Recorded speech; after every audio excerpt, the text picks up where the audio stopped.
క్రీస్తునందు ప్రియ దేవుని బిడ్డలారా, ప్రభువైన యేసుక్రీస్తు నామమున మీకు అందరికీ వందనాలు. అన్న జేమ్స్ అన్నకు ప్రత్యేక వందనాలు. Thank you. మరి మనం ఆనాటి నుండి నేటి వరకు కూడా ఈ యొక్క ఉన్నతమైన అంశాన్ని కొనసాగించుకు వస్తున్నాం. అందులో ప్రధానంగా ఫలిత నియమాల్ని మనం తెలియజెప్పుకుంటున్నాం. ఫలిత నియమం, రిజల్ట్ ఓరియంటెడ్ యాక్టివిటీస్ మనకు జరగాలంటే దానికి సంబంధించిన అభ్యసన నియమాలని మనం ధ్యానం చేస్తాం. అభ్యసన నియమాల్లో మనము ఎస్ఆర్ థియరీ, థార్న్డైక్ థియరీలో నుండి బిబ్లికల్గా మనం అన్ని ప్రూఫ్స్ తీసుకున్నాం. ఆ తర్వాత ఎస్ థియరీ పౌలో అతని థియరీని, థార్న్డైక్ పౌలో. ఇప్పుడు ఆర్ థియరీ, అది స్కిన్నర్ యొక్క థియరీని మనం చూస్తున్నాం. సో ఈ యొక్క స్టిమ్యులేషన్ అండ్ రెస్పాన్స్ అంటే ఒక పిల్లోడికి ఆసక్తి కలిగిస్తే కార్యంలోకి వెళ్తాడు. మీరు ఏడిపిస్తే పిల్లడు ఏడుస్తాడు. మీరు బహుమానం ఇస్తే, మీరు మెచ్చుకుంటే అభ్యాసంలో కొనసాగుతాడు.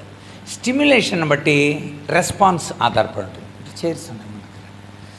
కనుక మనం ఆలోచిస్తే ఇప్పుడు మనం స్కిన్నర్ చెప్పిన ప్రధానమైన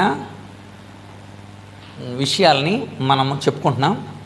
అందులో మొట్టమొదటిది ఏంటంటే స్కిన్నర్ చెప్పింది ఫస్ట్ పాయింట్. ఇప్పుడు 3 పాయింట్లు చెప్పుకున్నా, 4వ చెప్తే అయిపోద్ది మంది. ఫస్ట్ అంశం ఏంటి చెప్పండి? స్కిన్నర్ చెప్పింది అభ్యసనలో అంటే రీఇన్ఫోర్స్మెంట్, పునర్బలనం ఉండాలి. పునర్బలనం అంటే ఏంటంటే ఒక కార్యం జరగటాని కోసం మనం ఇచ్చే ప్రేరణ తర్వాత కార్యక్రమం జరగటానికి కూడా దోహదం అవుతుంది. ఇప్పుడు ఒక పని చేశాడు, వెరీ గుడ్ అండి, చాలా బాగా చేశారు మీరు అన్నారనుకోండి, ఆ మాట తర్వాత కార్యానికి ప్రోత్సాహం అవుతుంది అన్నమాట, రెండవ కార్యాని కోసం. సో ఇందులో పాజిటివ్ రీఇన్ఫోర్స్మెంట్, నెగిటివ్ రీఇన్ఫోర్స్మెంట్, ఈ రెండింటినీ మనము బిబ్లికల్గా చూసాం. పాజిటివ్గా రీఇన్ఫోర్స్ చేసినప్పుడు మరి అపోస్తలుడైన పౌలు చాలామంది శిష్యుల్ని మరి తయారు చేశాడు. తిమోతి దగ్గర నుండి, తీతు దగ్గర నుండి, ఎఫ్రోదితు దగ్గర నుండి, ఎపఫ్రా దగ్గర నుండి, తర్వాత వీళ్ళందరూ కూడా మంచి పాజిటివ్, ఆకుల ప్రిస్కిల వాళ్ళందరూ కూడా ఎలాగ ప్రేరేపింపబడ్డారని, పౌలుతో పాటు ఉన్న అనుచరులు మరి శీల వీళ్ళందరూ కూడా చక్కగా కలిసి పనిచేశారు. వాళ్ళంతా పాజిటివ్ రీఇన్ఫోర్స్కి గురయ్యారు. దెబ్బలు కొట్టినా వాళ్ళు పాటలు పాడారు చెరసాలలో. అంటే ఎంత అద్భుతమైన పాజిటివ్ రీఇన్ఫోర్స్మెంట్ వాళ్ళు కలిగి ఉన్నారు. అందుకని అంటాడు పౌలు, చెప్తుంటాడు ఫిలిప్పీలకు, ఆనాడు మీ అంటే 10 సంవత్సరాల తర్వాత ఫిలిప్పీకి మళ్ళీ లెటర్ రాశాడు. 10 సంవత్సరాలకి దెబ్బలు కొట్టాక జైలు వేసింది విషయాల గురించి రాస్తూ అంటాడు, మీ దగ్గర మాకు జరిగిన సంగతి చాలామందిని బలపరిచింది, చాలామంది ధైర్యంతో సువార్త ప్రకటించడానికి మూలమైంది. అక్కడ ఎంత అద్భుతంగా చదువుతారో అన్నమాట. చూడండి ఒకసారి ఫిలిప్పీ పత్రిక మొట్టమొదటి అధ్యాయం. అంటే ఎలాంటి రీఇన్ఫోర్స్మెంట్, మరి పాజిటివ్ రీఇన్ఫోర్స్మెంట్. మొట్టమొదటి అధ్యాయం 12, సహోదరులారా, నాకు సంభవించిన సువార్త మరి ఎక్కువగా ప్రబలుటకే, నాకు సంభవించినవి అంటే శ్రమలు అన్నీ కూడా సువార్త మరీ ఎక్కువగా ప్రబలటానికి. నిన్ను ఎవడైనా అవమానపరిచాడు అనుకోండి, అది సువార్త మరింత ప్రబలం అవటానికని మీరు అనగలరా? అనలేం కదా. దాన్ని పాజిటివ్ రీఇన్ఫోర్స్గా చెబుతున్నాడు. నాకు వచ్చిన శ్రమ స్వార్థ బాగా ప్రబలటానికి. ఎలాగంటే వాళ్ళు పాటలు పాడారంటరా అని ఎక్కడ దాకా తెలిసింది? హేరోదు ప్రేతోర్యంకి తెలిసింది. అక్కడ వరకు వెళ్ళిపోయింది. ఎందుకని వీళ్ళు పాటలు పాడుతుంటే చెరసాల పునాదులు అదిరిపోవటం, సంఖ్యలు ఊడిపోవటం, ఇదంతా అక్కడ తెలిసింది హేరోదు ప్రేతోర్యంకి. వాళ్ళకి తెలిసి ఆశ్చర్యపోయారు. ఇక్కడ చదువుతున్నాడు, ఇంకా సమకూడని తెలుసు. ఎలా అనగా నా బంధకములు క్రీస్తు నిమిత్తం కలిగినని ప్రేతోర్యములో ఉన్న సేనలోని వారికి అందరికీ కూడా, తక్కిన వారికి అందరికీ కూడా స్పష్టమైంది. మరియు సహోదరుల వారిలో ఎక్కువ మంది నా బంధకాల మూలంగా ప్రభువునందు స్థిర విశ్వాసం ఉందండి. పౌలు చెరసాలలోకి వెళ్తే, పౌలు శీల తిమోతి వెళ్ళలేదు, లూకా, వీళ్ళు చెరసాలలో ఉంటే వాళ్ళు స్థిరపడ్డారంట. విశ్వాసులకి స్థిరం వచ్చిందంట. అంటే వీళ్ళ కార్యాలు వాళ్ళని ప్రోత్సహించినాయి. Positive reinforcement. ఇంకా చూడండి, అక్కడ దేవుని వాక్యము బోధించడానికి మరి విశేషంగా ధైర్యం తెచ్చుకున్నారు. కనుక మనం పాజిటివ్ రీఇన్ఫోర్స్ గురించి చాలా విషయాల్ని మనం తెలుసుకున్నాము. పునర్బలనం కనుక తర్వాత నెగిటివ్ రీఇన్ఫోర్స్మెంట్ గురించి కూడా మనం చెప్పుకున్నాం. చాలామంది ప్రోత్సహించినట్టు కనబడతారు కానీ చాలామంది డిస్కరేజ్ చేస్తారండి. పొగడతా దాని ఆపోజిట్ ఏంటి? నింద.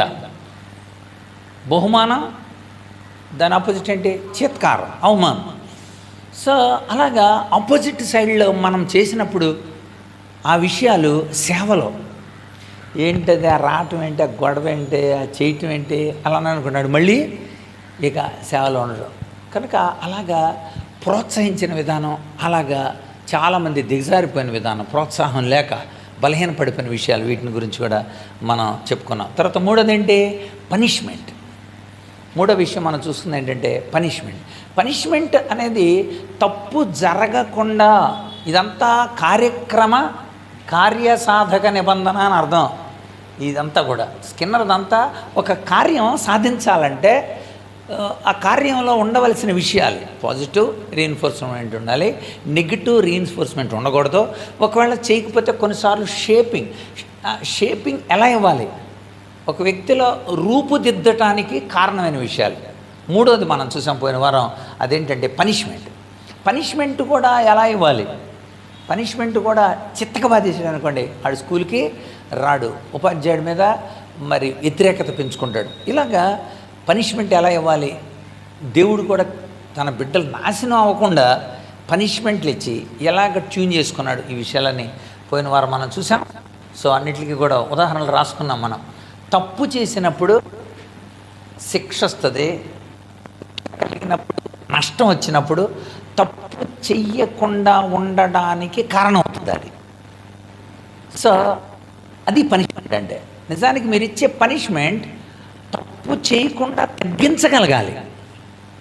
అది దాని గురించి మనం దావీదు తప్పు చేసినప్పుడు, తప్పారాలు తప్పు చేసినప్పుడు, హిజ్కియా తప్పు చేసినప్పుడు, కొరింథీ సంఘం తప్పు చేసినప్పుడు దేవుడు ఎలాంటి పనిష్మెంట్తో అక్కడున్న వాళ్ళు భయపడ్డారు, తెలుసుకున్నారు, వాళ్ళు కూడా పశ్చాత్తాపడ్డారు. ఆ తర్వాత ఎక్కడైతే చచ్చిపోయారు. హిజ్కియా తిరిగి పశ్చాత్తాపడ్డాడు. తర్వాత యోధావారు తప్పు చేసినప్పుడు యోవేలు ద్వారా దేవుడు ఎలా చెప్పించాడు, అయినా వినకపోతే ఇర్మియా ద్వారా ఎలా చెప్పించాడు, అయినా వినకపోతే తీసుకెళ్ళి మరి చెరకప్పగించేశాడు. బబులోనీలు వచ్చారు, ఇజ్రాయిల్ అయితే అషూరీలు వచ్చి తీసుకెళ్ళిపోయారు.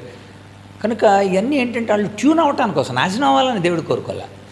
కనుక మళ్ళీ వాళ్ళ కోసం ఇదిగో ఆ విషయాలు మనం చూసాం. నెబుకద్నెజరు మూడు రకాలుగా వాళ్ళని దాడి చేసినప్పుడు, మూడు రకాలుగా వాళ్ళని బలపరచడం కోసం రాజుగారి దగ్గరకు తీసుకెళ్ళిన వాళ్ళ గురించి, దానియేలుని అక్కడ నుంచి, ఆ కాలాల దగ్గర ఉంచిన వాళ్ళ గురించి, ఎహెజ్కేలు నుంచి, విడిచిపెట్టబడిన వాళ్ళ కోసం ఇర్మియా నుంచి దేవుడు మళ్ళీ వాళ్ళకి చక్కని బోధ వాళ్ళకి చేయించి, బుద్ధి చెప్పించి, చాలా ఈ విషయాలని మనం చూసాం. యోనాను కూడా మనం తెలుసుకున్నాం. దేవుడు ఏ రీతిగా ట్యూన్ చేస్తాడు, పనిష్ చేసి ట్యూన్ చేయటం. తుఫాను ఎవరి గురించి వచ్చింది? యోనా గురించి వచ్చింది.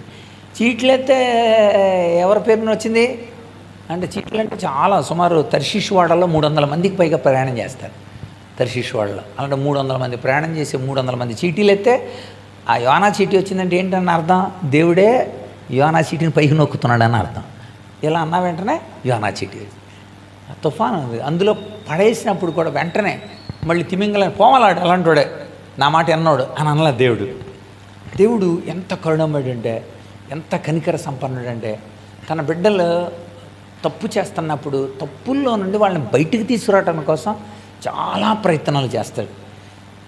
ఇక అప్పుడు కూడా వినకపోతే అప్పుడు జీపీసీ ఆన్ అవుతుంది, గాడ్స్ పీనల్ కోడ్. రోమాపత్రిక 2వ అధ్యాయం వరుసగా అడుగుతూ ఉంటుంది అనమాట. నీకు నేను స్వార్థ చెప్పాను, నువ్వు వినలేదు. నేను నిన్ను గద్దించాను, అయినా నువ్వు వినలేదు. నేను నీ ప్రవక్తలను పంపాను, అయినా వినలేదు. నువ్వు దేవుడు అంటే లోకువైంది, వాక్యం అంటే లోకువైంది, కనుక నేను శిక్ష విధిస్తాను. కనుక ఆయన చేతిలో దండం ఉంది, ఇంకోటి ఏముంది? దుడ్డుకర్ర కూడా ఉంది. దండము, దుడ్డుకర్ర.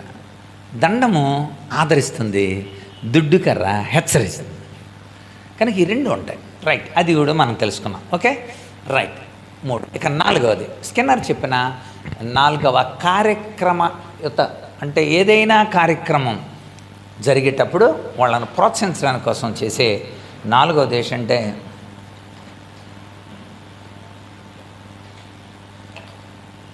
ఎక్స్టింక్షన్.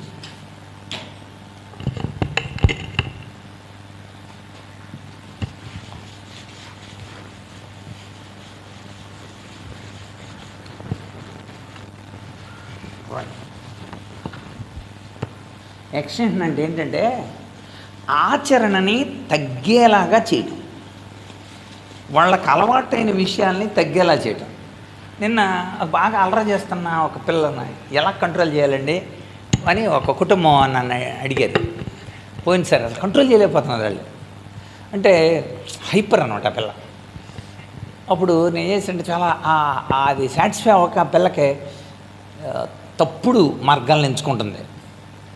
అప్పుడు ఏం చేయాలి, వాళ్ళకి వాళ్ళ ఆచరణని తగ్గించడాని కోసం పాజిటివ్ అప్రోచ్తో నెగిటివ్ అప్రోచ్ని తొలగించాలి.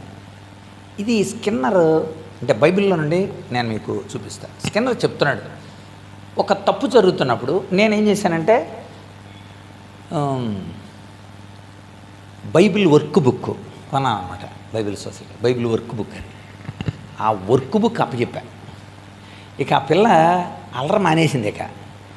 ఇక ఒక్కొక్కటే అనమాట. అందులో వర్క్ బుక్ అంటే ఇక అన్ని వర్క్ చేయటమే. అందులోని స్టిక్కర్లు ఎత్తాడు, స్టిక్కర్లు అంటించమంటాడు, ఈ షాడోస్ గుర్తించమంటాడు, ఒక కథ చదివి దాని అర్థాలు రాయమంటాడు, మ్యాచింగ్స్ ఉంటాయి, ట్రూ ఆర్ ఫాల్సెస్ ఉంటాయి, అన్ని ఐడెంటిఫై చేయమంటాడు, ఇది పోల్చమంటాడు, అలా అనమాట.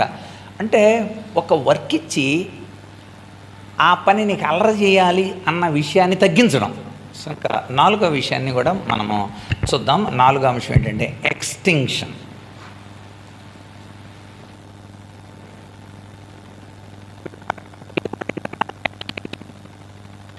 అవటం, ఆచరణని తగ్గించడం.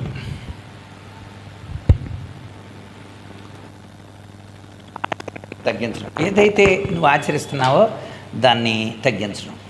అంటే అర్థం ఏంటంటే మనం బిబ్లికల్గా దీన్ని ఎలా తీసుకొస్తామంటే పాపానికి మద్దతు ఇవ్వకపోతే పాపం చేయడానికి ఆస్కారం తగ్గుతుంది.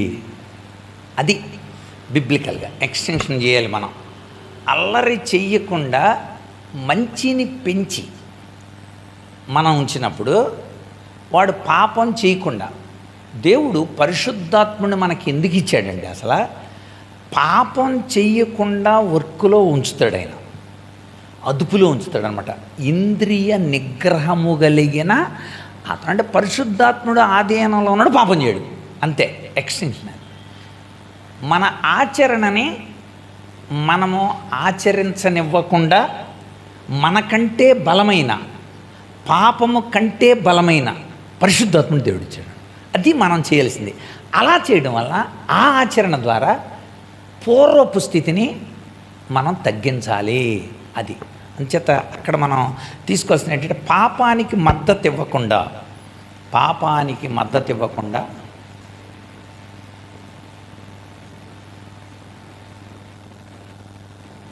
నువ్వు అల్లరి చేయకూడదు, నువ్వు అల్లరి చేయకు అని అంటారు తప్ప నువ్వు అది చూడకరా అంటున్నారు, కానీ ఏం చూడాలో చెప్పరు మనవాళ్ళు. అక్కడ దెబ్బతింటున్నాడు పిల్లాడు ఎప్పుడు కూడా. నువ్వు అది చేయకురా, అది చేయకురా అన్నప్పుడు ఏం చేయాలో చెప్పాలి. అది కార్యక్రమంలో 4వ సిద్ధాంతం.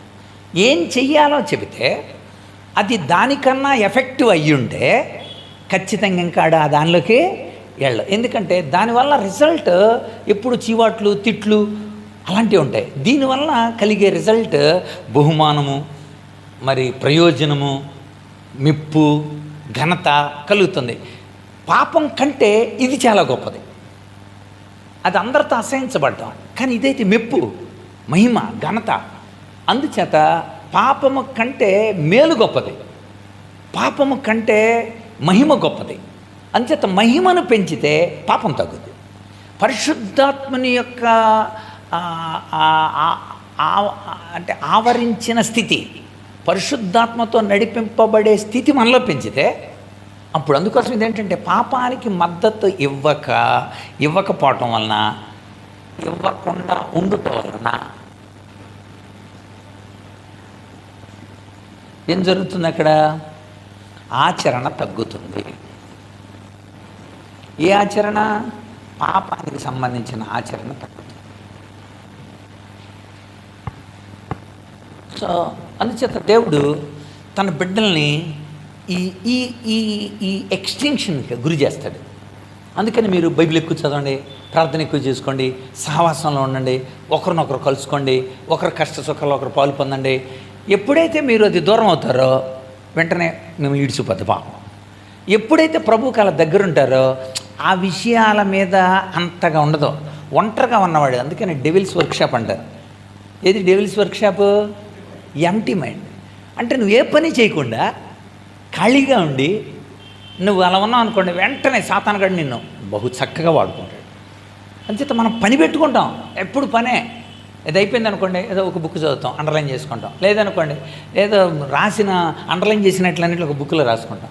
వాటిలన్నింటినీ మనం పవర్ పాయింట్లు చేసుకుంటూ ఉంటాం. Very good. లేకపోతే చదువుకుంటాం, లేకపోతే ఇతరులు చెప్పుకుంటాం, లేకపోతే ఫోన్ మాట్లాడుకుంటాం, ఆ విషయాలు షేర్ చేస్తాం. మనం ఎన్నో కార్యాలు మనం పెట్టుకోవాలి.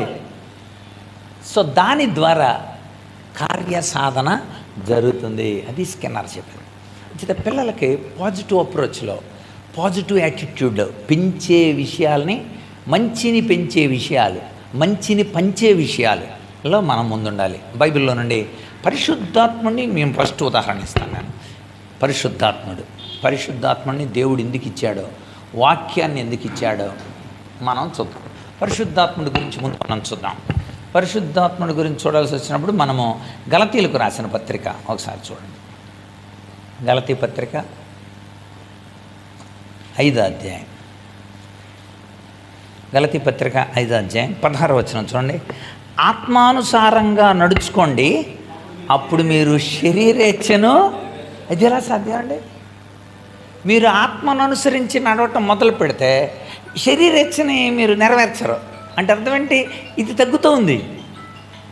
మీ ఎప్పుడైతే పరిశుద్ధాత్మునికి మీరు అవకాశాన్ని మీరు కలిగించరో, పరిశుద్ధాత్ముని ద్వారా మీరు నడవరో, మీరు శరీరెచ్చలు. అంటే మీరు శరీర సంబంధ, ఆత్మ సంబంధ అన్న విషయాలు, నువ్వు శరీరానికి స్థానం ఇచ్చావా లేక ఆత్మకి స్థానం ఇచ్చావా, ఆ రూపం అక్కడ తెలుస్తుంది నీకు. ఆ రూపం ఏంటనేది కనుక రూపం ఏర్పడేది అక్కడే. మీకు రోమాపత్రిక 8వ అధ్యాయం 5వ వచనం కూడా ఈ సందర్భంగా చదవండి. రోమాపత్రిక 8వ అధ్యాయం 5వ వచనం. రోమాపత్రిక 8:5 అండి. 8:5. శరీరానుసారులు, శరీర విషయమైన మన జాగ్రత్త వినండి. ఇది చూడండి, ఇది మనస్సు శరీరం వైపు మగ్గింది అనుకోండి. అలాగా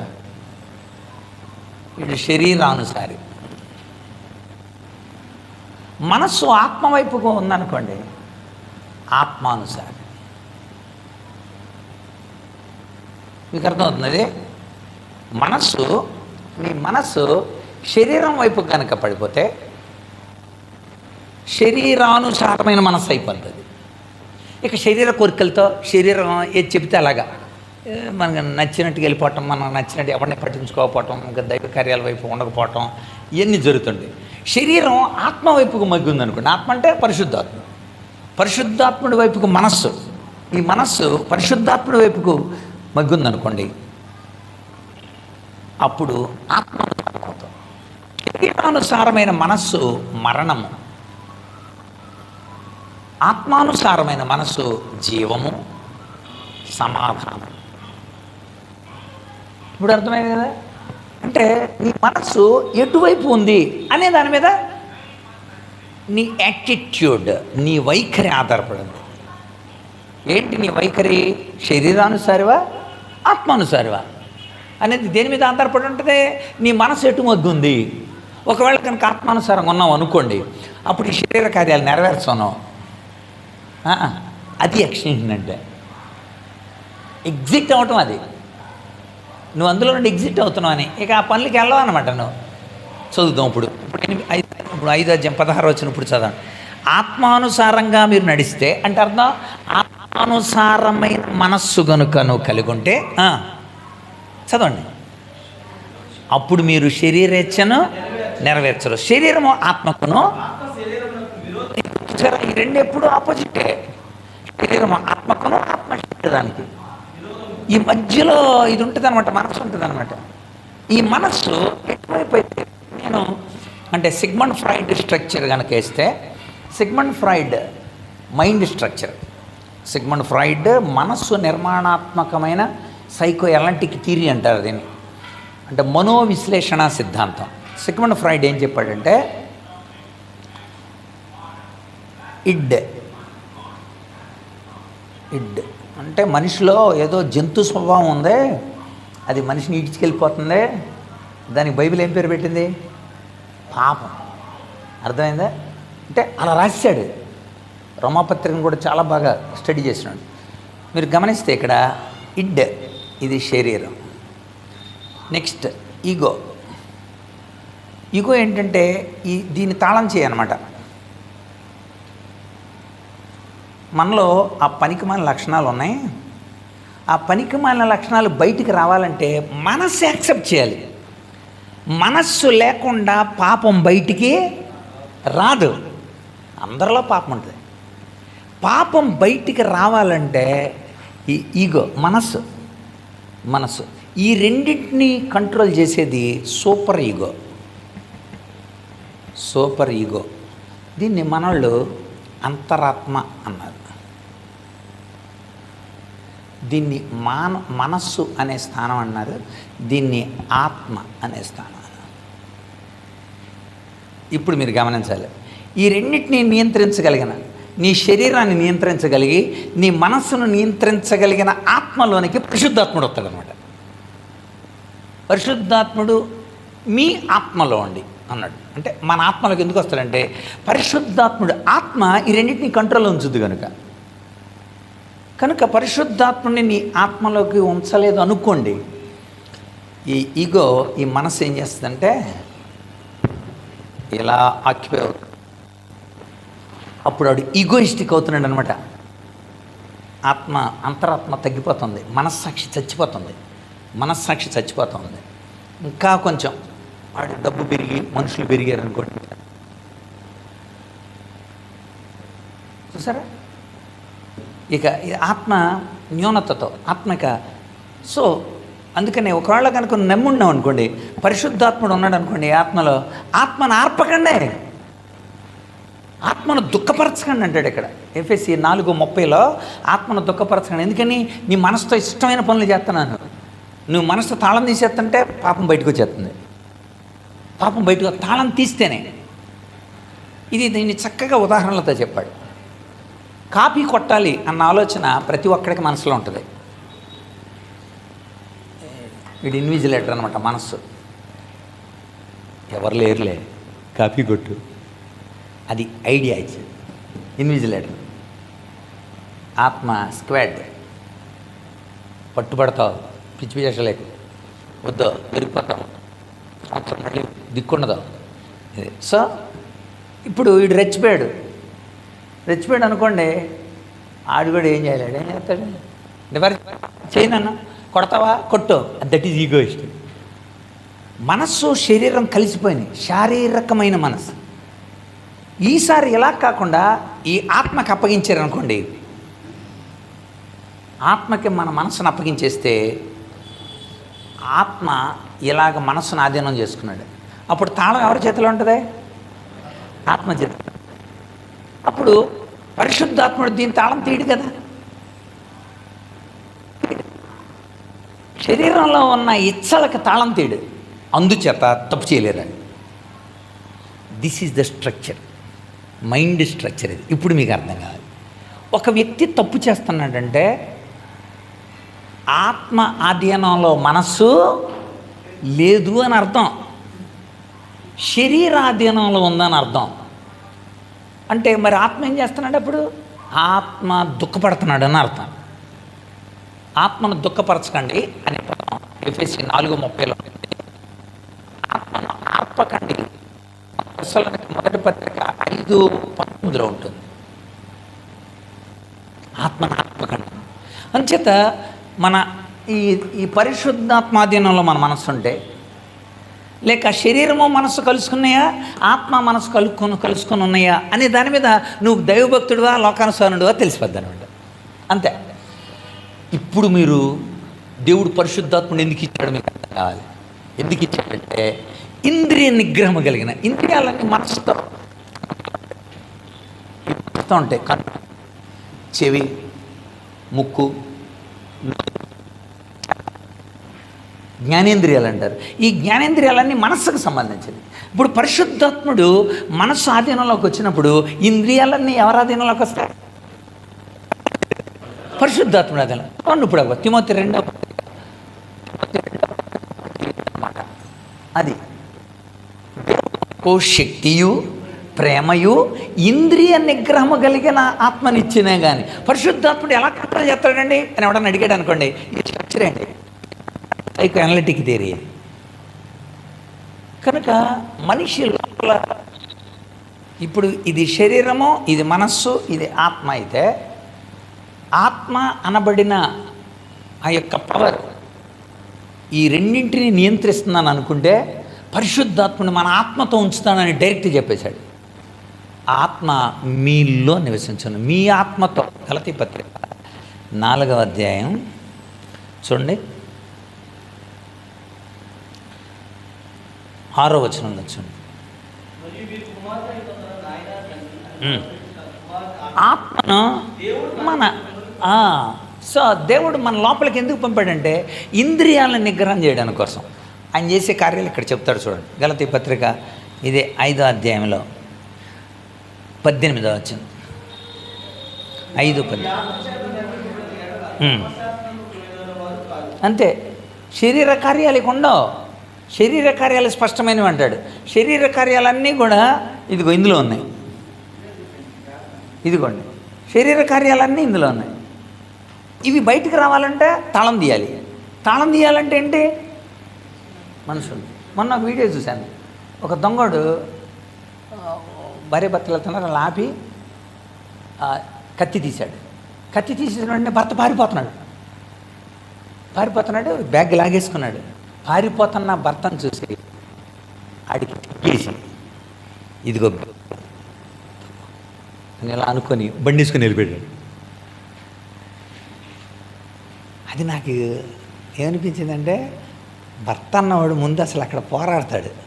ఇలాంటి పారిపోయేవాడు భర్తను కలిగి ఉన్న నీ దగ్గర తీసుకునే కంటే నేను ఉట్టి చేతులు తెలటమే అంటే ఆడికి కూడా ఏముంటుంది?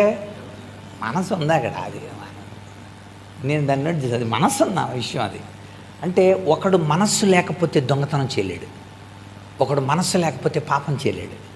ఒకడు మనస్సు అంటే మనసు ఖచ్చితంగా యాక్సెప్ట్ అయిందని. ఇప్పుడు ఈ మనస్సుని కంట్రోల్ చేయాలంటే పరిశుద్ధాత్ముడే. ఇంచేత మన మనస్సును తన ఆధీనంలో తీసుకుంటాడు. ఆధీనంలో తీసుకొని అప్పుడు క్రమం వస్తుంట. ఇప్పుడు 5:25 చదవాలి. గలతీ 5:25 చూసారా? ఆత్మను అనుసరించు వారమైతివా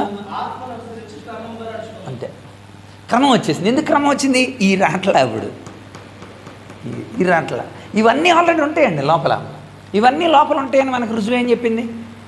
మార్కు సువార్త 7:21. మార్కు సువార్త 7:21. 7:21 ఏమనుంది?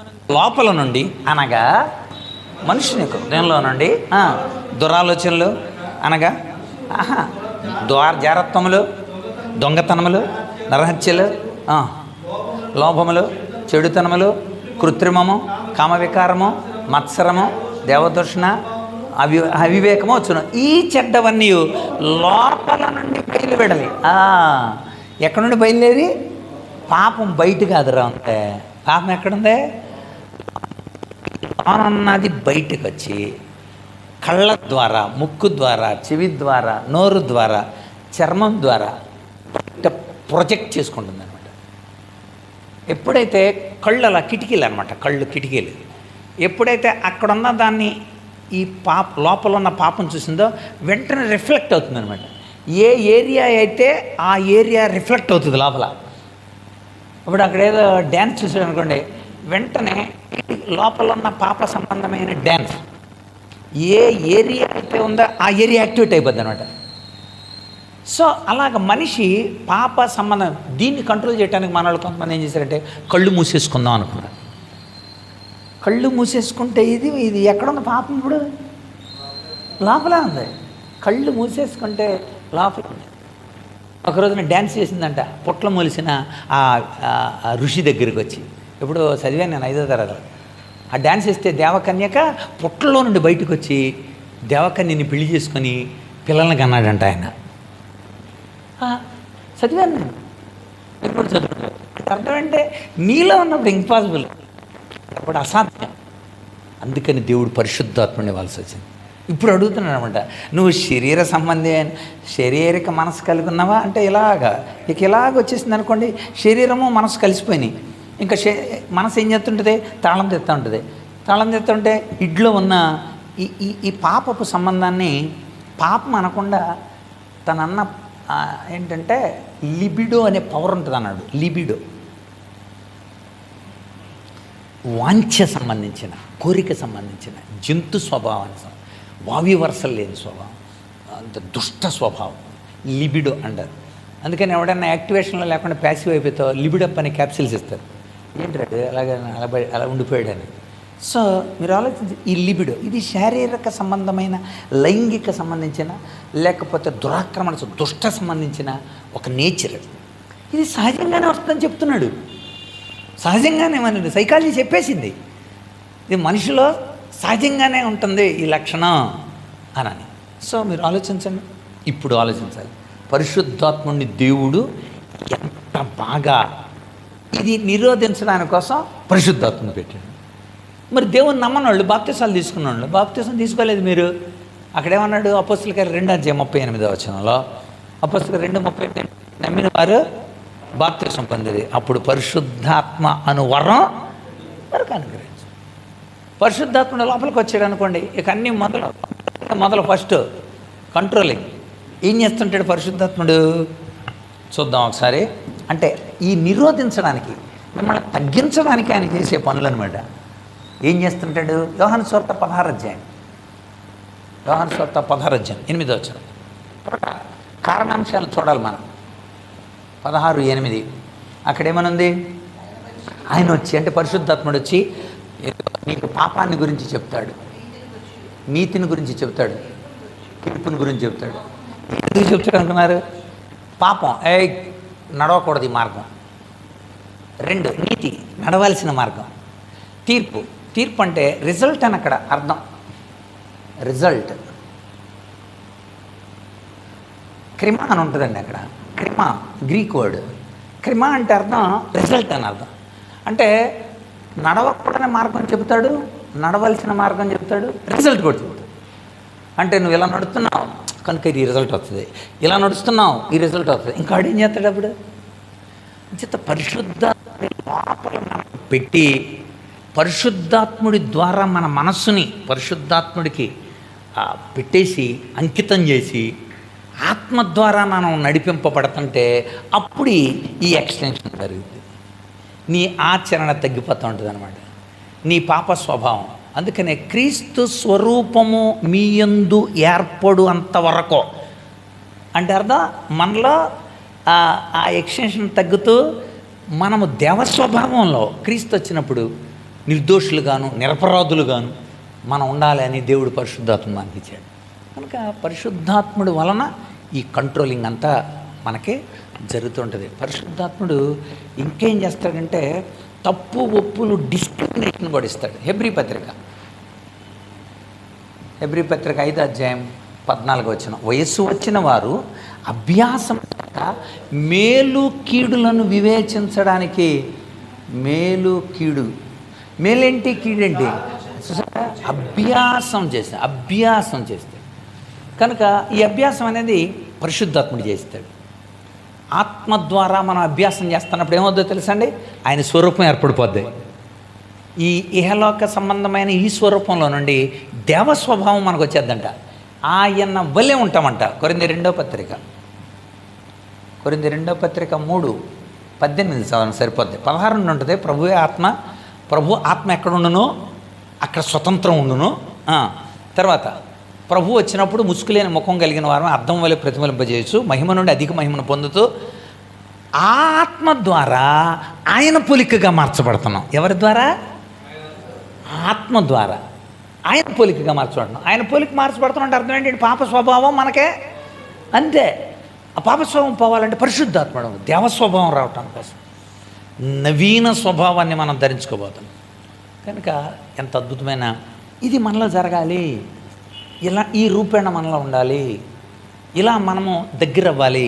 ఇది మనం స్కిన్నర్ థియరీలో అండి. ఇంకా కొన్ని విషయాల్ని మనము ఈ సందర్భంగా మనం చూద్దాం. లేఖనం నుండి రాజుల మొదటి గ్రంథం 20వ అధ్యాయం 8వ వచనం. ఒక ఆత్మను మనం కలిగి ఉండటం ద్వారా, సంచకరు మన లోపల ఉండడం ద్వారా మనలో ఎక్స్టెన్షన్ జరుగుద్ది. ఓకే, మీకు ఇది ఒక కారణాన్ని తెలుసుకున్నాం. అంటే లోపల సంచికరు అంటే పరిశుద్ధాత్ముడు అన్నాడు, ఉండి అవి ఒప్పుకోకో, ఇలా చేయకలగా అలా చేయకు అని దేవుడు నడిపిస్తూ ఉన్నాడు ఆత్మ ద్వారా. అప్పుడు మనము ఆ స్వరూపం వస్తుంది. ఇంక రెండోది 20వ అధ్యాయం 8వ వచనం.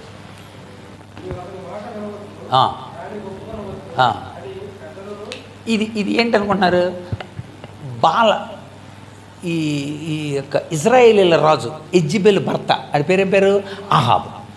ఆహాబు దగ్గరికి పక్కనున్న శత్రురాజు ఇంకా 31 మంది రాజులను పెట్టుకొని, ఇదిగో మేమందరం వచ్చేస్తున్నాం, నిన్ను నాశనం చేస్తున్నాం, రేపొచ్చి మేము మీ పిల్లల్ని, మీ భార్యల్ని, మీ బంగారాన్ని, మీ యొక్క మొత్తం అంతటిని ఎత్తుకెళ్ళిపోతాం కనుక ఒప్పుకో అని వార్నింగ్ ఇచ్చాడు.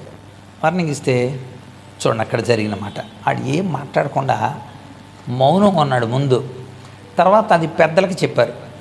పెద్దలు చెప్తున్నారు అన్నమాట. ఇప్పుడు ఆ మాట ఏమంటున్నారంటే, పెద్దలు నువ్వు ఆడికి మాట ఇవ్వటం ఏంటి, నువ్వు మౌనంగా ఉండటం ఏంటి?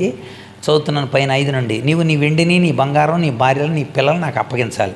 నేను నీ యొద్దకు నీ సేవకులను పంపాను. రేపు ఈ వేళకు వారిని ఇంటిని, నీ సేవకులను పరిశోధిస్తున్నాను.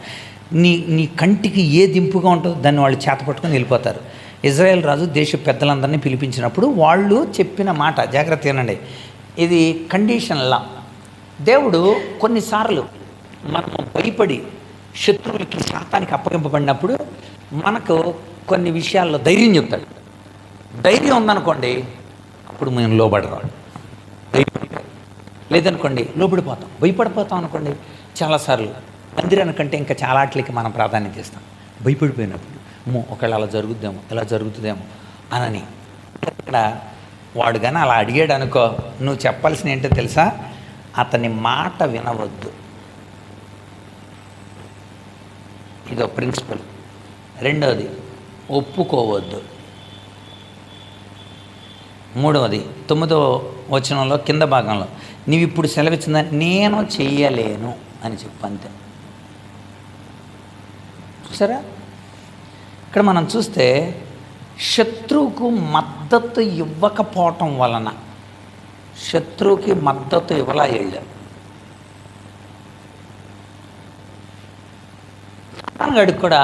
సాతాను కూడా నీ అందం కావాలి, నీ బలం కావాలి, నీ యొక్క జ్ఞానం కావాలి, దీన్ని అంతటినీ లోకం కోసం వాడాలి అని సాతానుగాడు నిన్ను అడుగుతున్నప్పుడు నువ్వు చెప్పాల్సింది వాడి మాట ఫస్ట్ చేయాల్సిందే.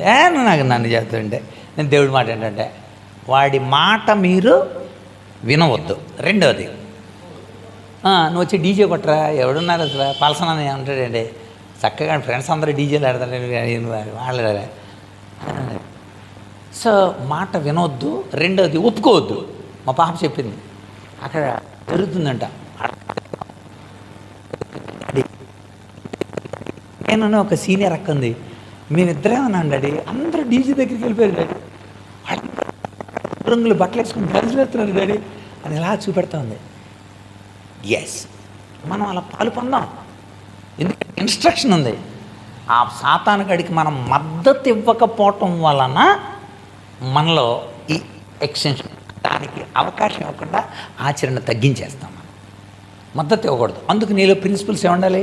ఒకటి, మాట వినవద్దు.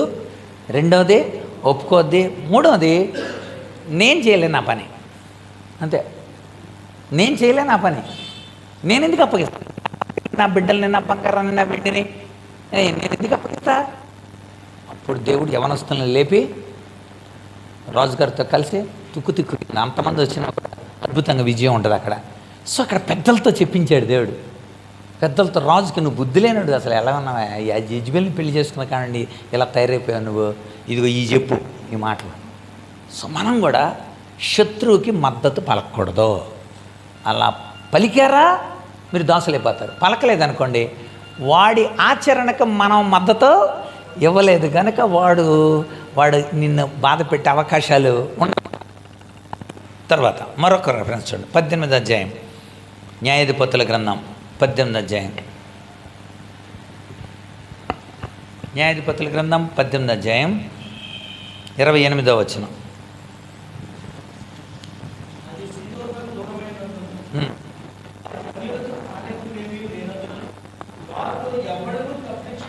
అది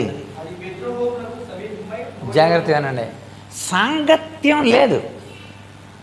ఇప్పుడు బూతులాడే వాళ్ళతో సాంగత్యం అంటే బూతులు ఎక్కువ, సినిమాలు చూసే వాళ్ళతో సాంగత్యం ఎక్కువ ఉన్నప్పుడు ఆటోమేటిక్ ఉంటుంది కండి. దుష్ట సాంగత్యము మంచి నడవడిని చెరుపుతుంది కదా, చెరుపును. సో నువ్వు మంచి ఏర్పాట్లు చేసావు, నీ ఇంట్లో ఎప్పుడు ఆ పాటలే మోగుతున్నాయి, దేవుని పాటలే మోగుతున్నాయి. పిల్లలు నిరంతరం నేర్చుకునే పాటలు ఏంటప్పుడు దేవుడి పాటలు, అంతే కదా. వాడి ప్రభావం ఎక్కువ ఉంటుంది ఇంట్లో, వాడి ప్రభావం ఎక్కువ ఉంటుంది స్నేహితుల మీద, వాడి ప్రభావం ఎక్కువ ఉంటుంది లోకం మీద. సో ఏ ప్రభావం నీ మీద ఎక్కువగా పనిచేస్తుందో అలా నువ్వు టర్న్ అవుతావు. అది ఆటోమేటిక్ నీ తెలియకుండా లేటెంట్ లెర్నింగ్ అంటారు దీన్ని. అంటే అర్థం నిగూఢ అభ్యాసం.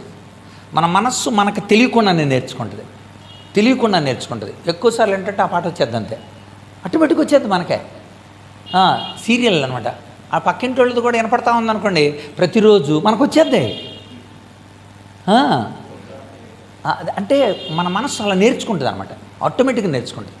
అందుచేత నువ్వు సాంగత్యం లేకపోవడం, అది నోట్ చేయండి. అక్కడ సాంగత్యం లేకపోతే, శత్రువులతో మద్దతు ఇవ్వకపోతే క్షేమం జరుగుద్ది.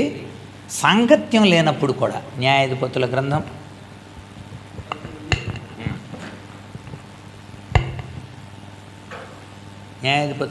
18:28 అక్కడ అది రాయండి. సాంగత్యం చేయబడి అంతే కదా. మనకి కొరింథీ మొదటి పత్రిక చూడండి ఒకసారి. కొరింథీ మొదటి పత్రిక 5వ అధ్యాయం 11వ వచనం చూడండి. 5వ అధ్యాయం 11వ వచనం.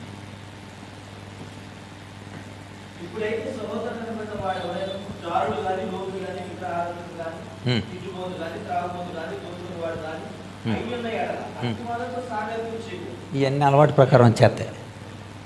ఇప్పుడు అక్కడ ఇచ్చిన లిస్టును చూసారా, ఆడితో సాంగత్యం చేస్తే ఆటోమేటిక్గా అవన్నీ చేస్తాయి. 6 నెలల్లో సావాసం చేస్తే అది చూసారా, మన వాళ్ళు సామెత అందుకే చెప్పారు. అలా వచ్చే వాటిల్లో రాశాడు అనమాట, తిట్టుబోతూ వచ్చేస్తాయండి, ఈజీగా వచ్చేస్తాయి, ఆటోమేటిక్గా వచ్చేస్తాయి. నిద్రపోయేవాడు పక్కన ఎక్కువ కాలం మీరు బతికితే ఆటోమేటిక్గా నిద్రపోయేవాడి దగ్గర మెలకుగా ఉండాన్ని బాగు చేయటం కష్టం, అంత పవర్ అయిందనమాట. ఇక నువ్వు ఇంకా పవర్ఫుల్గా ఆడిని ట్యూన్ చేసుకుంటా కనుక నువ్వు బతికితే ఆడు నీ గదిలో నుండి వెళ్ళిపోతాడు తప్ప వెళ్ళిపోతాడు. చూడు, ఎవడన్నా తరమకుండానే అంత పవర్ ఉండాలి. ఆ పవర్ మనకు లేదు కనుక పరిశుద్ధాత్ముడు ఇచ్చారు. సాంగత్యం చేయకుండా పరిశుద్ధాత్ముడు ఆపుతాడు. అందుకని అదే కొరింథీ మొదటి పత్రిక 15వ అధ్యాయం 33లో, మొదటి కొరింథీ పత్రిక 15:33 ఇందాక మనం చెప్పుకున్నది ఉంది. దుష్ట సాంగత్యం మంచి నడవడిని చెరుపుతుంది. సాంగత్యం చేయగలంటే అప్పుడు చెరపదప్పుడు కాపాడుకుంటావు, విశ్వాసాన్ని కాపాడుకుంటావు, నీ నీతిని కాపాడుకుంటావు. అందుకనే ఒకటి దుష్టుల ఆలోచన చొప్పున ఒక పాపుల మార్గం నిలువక అపహాసకులు కూర్చుండే చోటున కూర్చుండకో. ఎందుకంటే దాన్ని అలవాటు ప్రకారం నీవు కొన్ని పనులు చేసేయాల్సి ఉంటుంది. అలా చేయకుండా జాగ్రత్తగా ఉండడానికి కోసం. తెస్సలోనిక 2వ పత్రిక చూడండి. తెస్సలోనిక 2వ పత్రిక 3వ అధ్యాయం 14వ వచనం చూడండి. తెస్సలోనిక 2వ పత్రిక.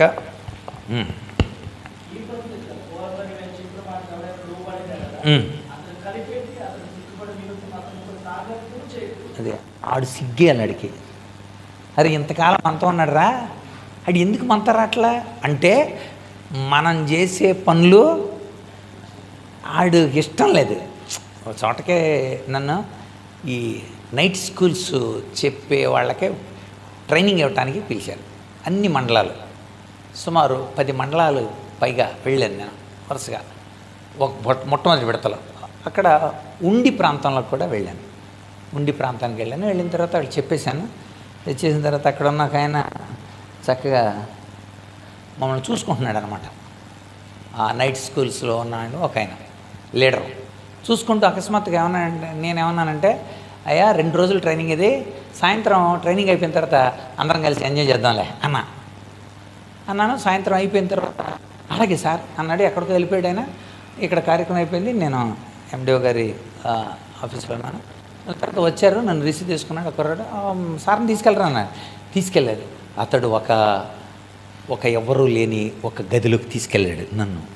ఆ గదిలో ఒక టేబుల్, ఆ టేబుల్ మీద 2 బాటిల్స్, పక్కన మంచి స్టఫ్, ఆ పక్కన ఐస్ ముక్కలు, ఆ పక్కన మొత్తం అన్నీ రెడీ చేశారు. ఏంటండి ఇది అని అన్నా నేను. ఏంటండి ఇది అంటే ఆయన అన్నాడు, మీరు ఏమన్నారు, ఎంజాయ్ చేద్దామన్నారుగా, మనమేంటి ఏదో పార్కులు ఉన్నాయి, అవి ఉన్నాయి, ఏ ఉంటాయి కదండి ఆ ఊరిలో, అలాగే మనం వెళ్ళి అలా బయటికి వెళ్ళాలి. పొద్దున్న సాయంత్రం దాకా ట్రైనింగ్లోనే ఉన్నాం కనుక బయటికి వెళ్ళి అలా ఎంజాయ్ చేద్దాం అన్నాను అనమాట.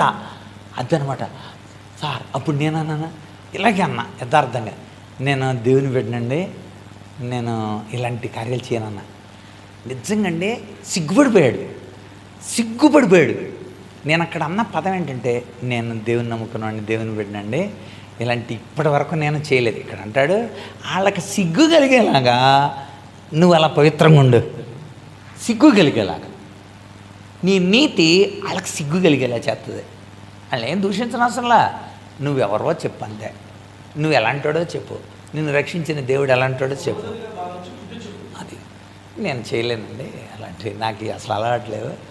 మరి ఇప్పుడు అక్కడ ఏమైనా శిఖమణి గారు ఉంటారా, అక్కడ ఏమైనా జేమ్స్ అన్న తొంగి చూస్తుంటాడా, అక్కడ నుండి ఏమన్నా నేను ఆ గదిలో తాగుతుంటే లేదు కదా.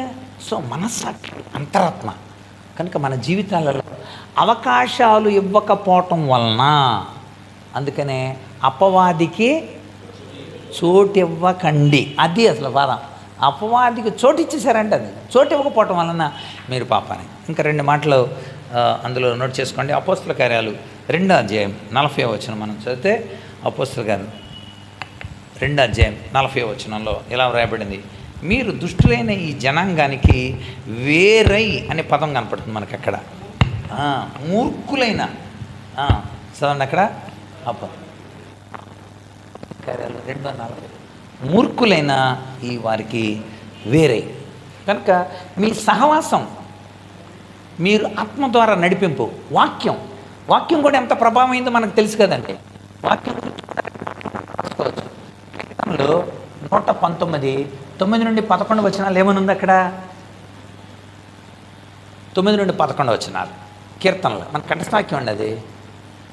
నేను పాపం చేయకుండానట్లు నా హృదయంలో నీ వాక్యాన్ని ఉంచుకొని ఉన్నాను. అంటే అర్థం ఏంటి, వాక్యం పెరిగే కొలది పాపం తగ్గిపోతా ఉన్నది. అదనమాట. పరిశుద్ధాత్ముడి ద్వారా, నీ అభ్యసనం ద్వారా, నిత్యం ద్వారా, అంటే ఆత్మ ద్వారా నువ్వు నడిపింపే విషయం ద్వారా, అంతేకాదు వాక్యం ద్వారా. దేవుని వాక్యం మనలో ఉన్నప్పుడు పాపానికి దూరంగా ఉండడానికి. అందుకనే చాలా యవనస్తులు దేని చేత తమ నడతను శుద్ధిపరచుకుందరు. దానికి ఎగ్జాంపుల్స్ రాసేయండి. మన మొత్తం 8వ వచనం దానియేలు 1:8. అక్కడ దానియేలుకి అక్కడున్న వాళ్ళందరికీ కూడా ఆహార పదార్థాలు, భయంకరమైన ఆహార పదార్థాలు పెట్టారు. వాళ్ళు తినరయ్యి అపవిత్రమైన ఆహార పదార్థాలు. దానియేలు అక్కడ ఏమని ఉంటుందో తెలుసండి, అక్కడ రాసి ఉంటుంది, రాజు భుజించే ఆ ఆ మందు దాంతో తనను అపవిత్రపరచుకొనకూడదని దానియేలు ఉద్దేశించి. ఎక్కడి నుండి దానియేలుకి తెలిసింది, మనస్సులో దేవుని వాక్యం ఉంది దానియేలుకి. అంతే తప్ప నేను ఇది తినకూడదండి, నేను ఇది తాకూడదండి అని ఆయన అనుకున్నానంట. అలా ఉద్దేశించాడు. నేను తాగనన్నాడు. దేవుడు ఏం రిజల్ట్ ఇచ్చాడు, అక్కడ పైన రాబడి ఉంటుంది, ఆ 4 బాలురు అక్కడ ఉన్న వాళ్ళందరిలో పైకి చదవండి, అక్కడ ఆ వచనం చదివితే అసలు అలా ఉండటం వలన జరిగిన అద్భుతమైన గొప్ప కార్యం మనకు కనబడుతుంది అక్కడ. చూడండి, అక్కడ దానియేలు గ్రంథం మొట్టమొదటి అధ్యాయం 25:15 వచనం. 10 దినములైన పిమ్మట వారి ముఖములు రాజు భోజనం భుజించే బాలురు అందరి ముఖముల కంటే సౌందర్యముగాను కళగా సౌందర్యంగా కనిపించినట్టు వాళ్ళందరికంటే. అంటే మందు తాగే వాళ్ళకంటే మంచితనంతో ఉండేవాడి ముఖాలే బాగుంటాయి. ఇది మనం నిరూపించాలి లోకానికి. మీరు మందు దాకా ఉంటారేమో, మందు లేకపోయినా కూడా నా ముఖం కళగలేదా చెప్పరేంటండి, మన అందరి ముఖాలు కళగా ఉంటాయి. ఎందుకో తెలుసా? కళ్ళను బట్టి కాదు, కళ నీతిని బట్టి కళ. దేవుని వాక్యం మన హృదయంలో ఉన్నప్పుడు ధైర్యంగా మనం నడుస్తాం, ధైర్యంగా మనం ఉంటాం. దానియేలు అంతే. అక్కడ ఉన్న నలుగురు మొత్తం, దానియేలు, హనన్య, మిషాయిలు, అజర్యాలు అందరూ కూడా వాళ్ళ ముఖాలు కళ్ళకొని ఏంటంటే ఇంకా దేవుడు వాళ్ళని ఎలా ఆశీర్వదించాడు తెలుసా? 17 జ్ఞానము, సకల శాస్త్ర ప్రవీణత, వివేచన, దర్శన, స్వప్న భావాలని సరే ఎంతటి ఆశీర్వాదం ఇచ్చాడు. అది మనము అక్కడ నోట్ చేసుకోవాలి. అదేవిధంగా మనం చూస్తే ఒకటి దానియేలు, రెండవది యోసేపు. యోసేపు కూడా పాపం చేయకుండా 39 అండి ఆదికాండం 39. కనుక యోసేపు లోపల దేవుని వాక్యాన్ని పెట్టుకొని ఉన్నాడు, అందుచేతనే పాపం చేయలేదు. మీరు ఇక్కడ దేవుని వాక్యాన్ని బోధిస్తుంటాడు పరిశుద్ధాత్ముడు, దేవుని వాక్యాన్ని ఎరుగుంటాడు పరిశుద్ధాత్ముడు. ఆయన మీకు ఏమి చెప్పానో వాటిని పరిశుద్ధాత్ముడు జ్ఞప్తికి తెచ్చును. జ్ఞప్తికి తెచ్చేది ఎవరండి? పరిశుద్ధాత్ముడు చెప్తూ ఉంటాడు అనమాట. చెప్తున్నప్పుడు దేవుని రక్తంతో కడగబడిన మన రోషం కలిగిన వారమై మరి ఆత్మానుసారులుగా మనం ఆత్మానుసారులు. అది అంటే ఆత్మ ఈ యొక్క మనస్సును ఆధీనంలో ఉంచుకొని అప్పుడు మొత్తం అంతా ఇక ఉండే కొద్ది ఏమవుతుంటుందో తెలుసండి, ఇటు పెరుగుతుంటుంది అనమాట. ఆత్మ పూర్ణులు అవ్వండి అంటాడు సరే. అంటే ఏంటి తెలుసా? అది ఆత్మ పూర్ణులు అవ్వడం. శరీరం ఉంది కానీ ఇదంతా ఆత్మే. నీ ఆత్మలో పరిశుద్ధాత్మని యొక్క స్వాధీనం, అది ఆత్మపూర్ణత్వం అంటే. ఆత్మపూర్ణులై ఉండండి. అది ఆత్మపూర్ణులు అంటే అప్పుడప్పుడు వచ్చి వెళ్ళిపోవటం కాదు.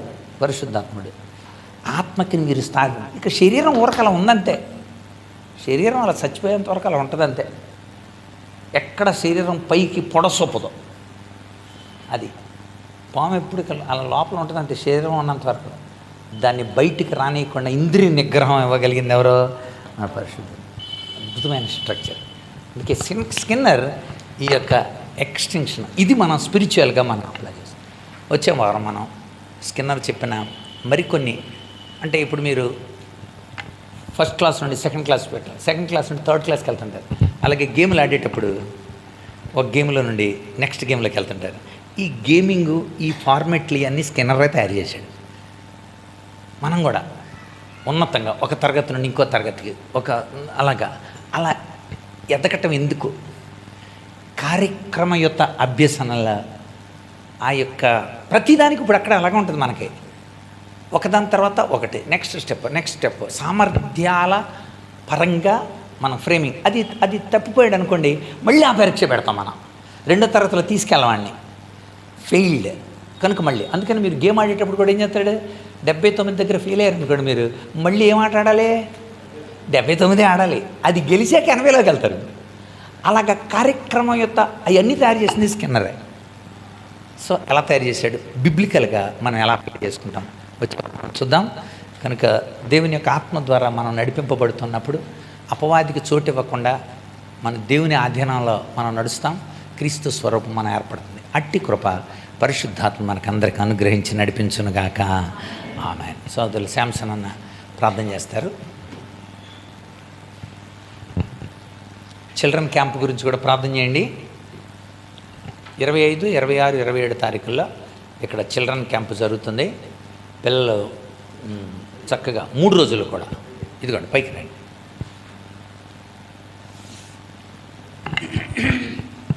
ప్రార్థన చేస్తున్నాం. మహాగణుడ, మహోన్నతుడ, పరిశుద్ధుడ, ప్రేమగల మా తండ్రి, మీ ఘనమైన నామను బట్టి స్తోత్రాలు చెల్లిస్తున్నాం. ప్రభా, ఇదిగోనైనా మరి జంగారెడ్డిగూడెం పరిసర ప్రాంతాల్లోని బిడ్డలను మీరు ప్రేమించి ఈ ఆత్మీయ సమ్మేళన కార్యక్రమాన్ని మీరు అనుగ్రహించారు. స్తోత్రాలు చెల్లిస్తూ ఉన్నాం. మరి మీ దాసుడు బాలసన్ గారి ద్వారా ప్రభా అనేక ఆత్మీయ సత్యాలు నాయన మరి నేర్చుకోవటానికి ఆసక్తి కలిగిన బిడ్డల కొరకై స్తోత్రాలు. ఈరోజు ప్రభా ఆత్మ నియమము, శరీర నియమం వాటిని గురించి లోతైన సంగతులు మీరు బోధిస్తూ వచ్చారు ప్రభా. ఆ రీతిగా నాయన మరి వాక్య ఉన్నత ప్రమాణాలపైన పునాదులు వేసుకోవటానికి ప్రతి ఒక్కరు కూడా ఆసక్తి కలిగి వాక్యాలు నేర్చుకుని సంఘంలో, సహవాసంలో, సమాజంలో ప్రభా ఇదిగో నాయన నీ యొక్క మరి ఇదిగో నాయన సువార్త ఇదిగో నాయన అనేక మందికి ప్రకటించడానికి, అనేక మంది ఆత్మలను నీ తట్టు తిప్పడానికి ప్రతి ఒక్కరిని కూడా బలమైన సాధనాలుగా మరి మీరు వాడుకోవలసిందిగా వేడుకుంటూ ఉన్నాం. అలాగే మరి జరగవలసిన ఇదిగో ప్రభా నాయన మరి ఇదిగో నేను చిల్డ్రన్ రిట్రీట్ కొరకై ప్రార్థిస్తున్నాం. ప్రభా మంచి వాతావరణం దయచేయండి. అనేక మంది ఆ కార్యక్రమంలో పాలుపంపులు పొంది ప్రభా మరి మేలు పొందడానికి సహాయం చేయండి. ఏర్పాట్ల కొరకై ప్రార్థిస్తున్నాం, పరిచారకుల కొరకై ప్రార్థిస్తున్నాం, అలాగే నాయన మరి వర్తమానికుల కొరకై ప్రార్థిస్తున్నాం. అందరం కూడా మీ ఆత్మచేత నింపి బలపరిచి వాడుకుని మీరు మహిమ పొందమని యేసుక్రీస్తు నామమున వేడుకొనుచున్నాము తండ్రి, ఆమేన్.